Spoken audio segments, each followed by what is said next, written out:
What's up, Guardians? Profane here. Thanks for checking out the video. This season has introduced a lot of new variables into build crafting in Destiny. We've seen new weapon archetypes, exotic reworks, subclass adjustments, and a whole set of overpowered seasonal artifact mods that have created some interesting synergy with several solar, stasis, and strand builds. And there's one strand build in particular that going into this season, I was certain would excel with these new changes. What I didn't anticipate is that this Necrotic strand build would become so much more refined and streamlined than it has ever been, giving Warlocks yet another season to see the Necrotic grips reign supreme as one of the most dominating exotics in Destiny. The Necrotic grips comes with the Grasp of the Devourer intrinsic trait, which causes enemies to become poisoned after being struck by a charged or uncharged melee.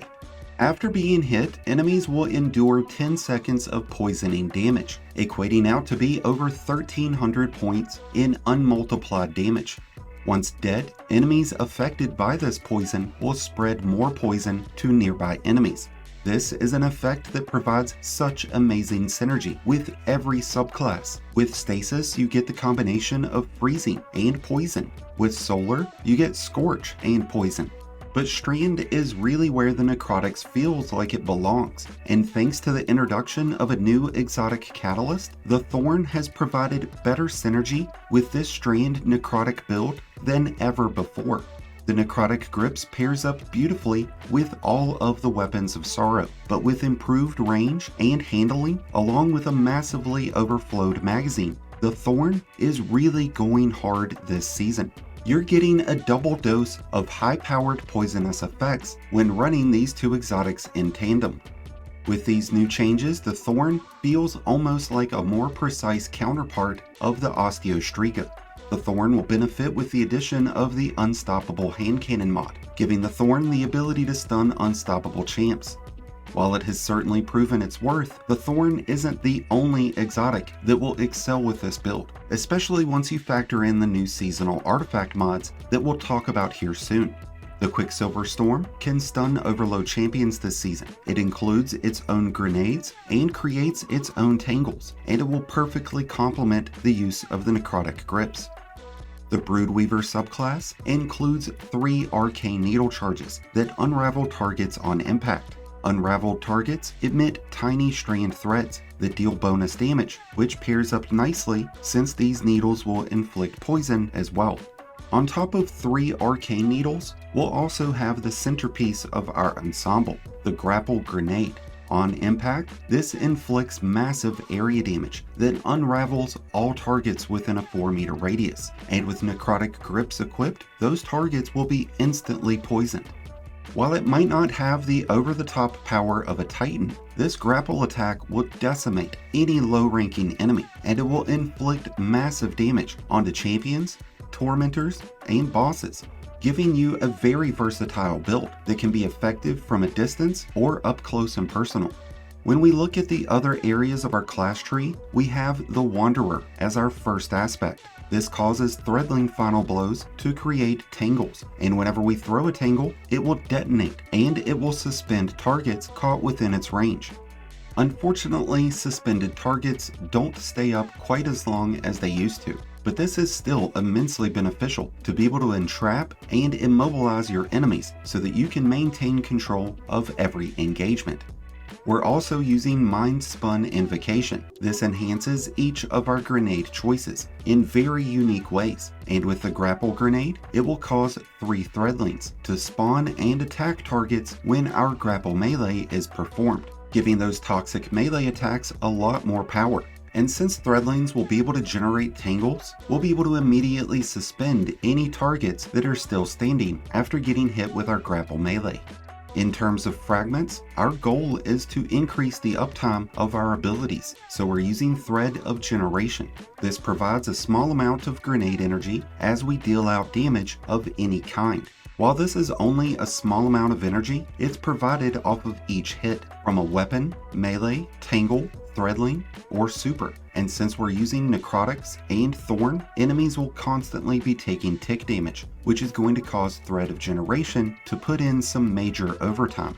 We're also using Thread of Ascent, which works really well in tandem with our grapple melee. This reloads your equipped weapon whenever activating your grapple grenade, significantly cutting down your need in wasting time manually reloading weapons. Thread of Transmutation is a popular fragment choice to use if you don't fancy having Thread of Ascent. But since Tangles now have a cooldown timer and they'll be generated off of threadlings, we won't have any real benefit from this fragment with this build. Thread of Warding will provide us with Woven Mail every time we collect an orb, granting us a 60% damage resistance bonus that will be refreshed every time an orb is picked up. And lastly, we're using Thread of Fury. This provides melee energy when damaging targets with Tangles. This is going to significantly increase the uptime of our arcane needles. This provides 10% energy on rank and file enemies, and as much as 30% energy on bosses and champions. So with subclass choices out of the way, let's talk about the new seasonal artifact mods. Blast Radius, Overload Rockets, and Argent Ordnance will be tremendously beneficial when running rocket launchers, and since we are using an exotic primary, we will naturally generate more heavy ammo. Solo Operative is also available this season, which grants a 15% increase to all ability and all weapon damage when you are in an activity solo. And then we have the artifact mods that are directly enhancing our strand abilities. We have Unraveling Orbs, so whenever we collect an orb, any strand weapon will be granted Unraveling rounds, which will pierce barrier shields. We also have Horde Shuttle, so by damaging unraveled enemies, which will be every enemy we encounter, we have a chance at creating threadlings, adding to our ability to unleash maximum carnage. We also have Dragon's Bite, so whenever we break an opponent's shield with a strand weapon, that target has a chance of becoming suspended. This has a greater chance of occurring when wearing this season's armor, and it's going to be a really nice complement to our crowd control capabilities. The last mod I want to point out is From Whence You Came. This will be a great mod to use when facing Taken or Scorn enemies, as you'll receive a 5% bonus in ability damage, which includes all Threadling and all Tangle damage. When it comes to our weapon loadouts, we've already spoke about the benefits that the Quicksilver Storm and the Thorn bring to the table. So in terms of legendary weapons, there's some standouts that will really pair up nicely with this build. This season has introduced a new weapon trait called Permeability, which changes a weapon's energy when activating class abilities. I've spoke of this and the Lithophobia in some of my other recent build videos. And they continue to be beneficial with Strand, especially when these weapons will reap the benefit of the seasonal artifact mods when they are set to Strand energies. We've also got weapons like the Explosive Personality, a solar waveframe grenade launcher that comes with Disruption Break. This will be great to use in combination with the Thorn, as it gives kinetic primary weapons an increase in damage after breaking an opponent's shield. Another standout energy weapon this season will be the Indebted Kindness, a unique sidearm that shoots out rockets and has the benefit of piercing barrier shields this season. When it comes to our heavy slot, there's not a lot of Strand rocket launchers, but there's a few, and the one that I've found to be the most beneficial on this build is the Crowning Duologue. If you have one of these with Envious Assassin and Demolitionist in cadence with the rocket launcher seasonal artifact mods, you'll have some exceptionally powerful synergy going on with this build.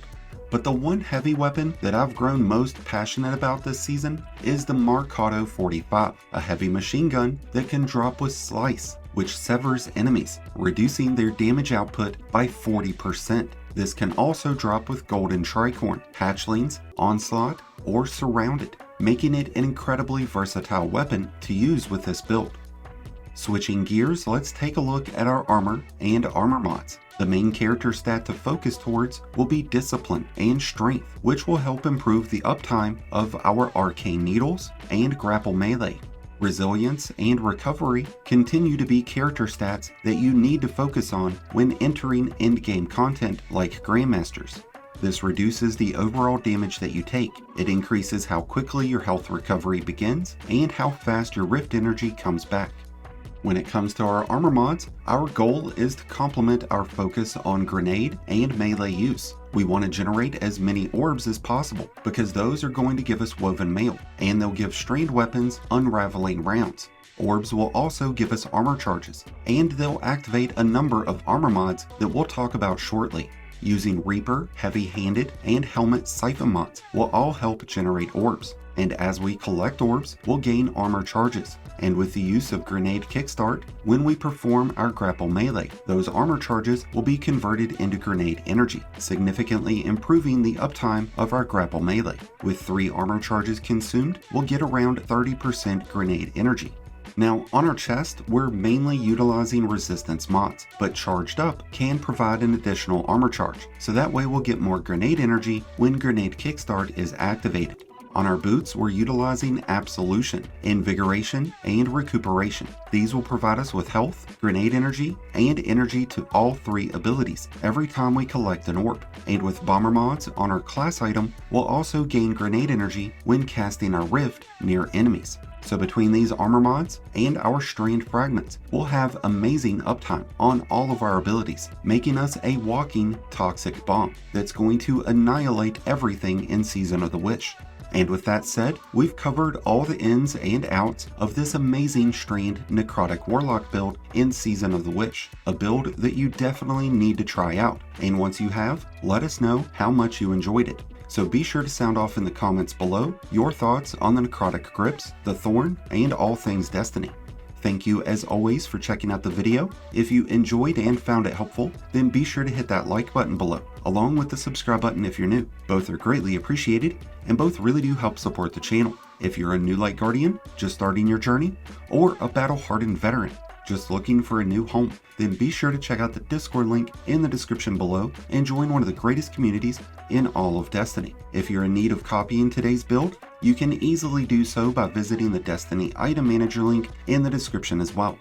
That's wrapped up everything for today's video, but until next time, Guardians, this has been Profane, wishing you all some happy holidays and some happy hunting.